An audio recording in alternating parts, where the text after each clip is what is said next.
Dyn ni yma heno i nodi 80 mlynedd o waith Cymorth Cristnogol, y lusen oedd wedi sefydlu nôl yn 1945 ar ôl yr ail ryfel byd dod i ben.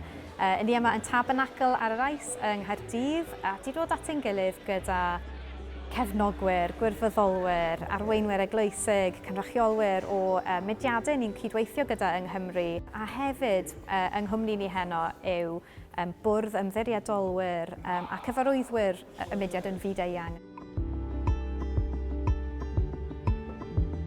The work of Christian aid gets no less urgent as time goes on. I've often said in a way it's a pity we're celebrating the 80th anniversary. Problems that could have been solved with poverty, displacement, violence, deprivation. We have had the resources in the wealthier world to solve these, and we're not doing it.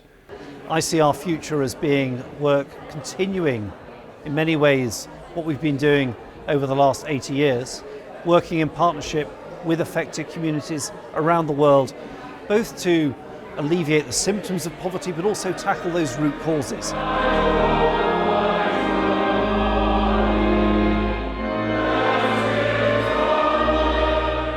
Felly heno i ceisio dod at ein gilydd i gofio'r hanes, ond hefyd i gael ysbrydoliaeth a cymhelliad i parhau yn y gwaith. Mae angen yr anogaeth yna ar dod at ei gilydd. Beth yw ymateb ni nawr fel pobl Cymru?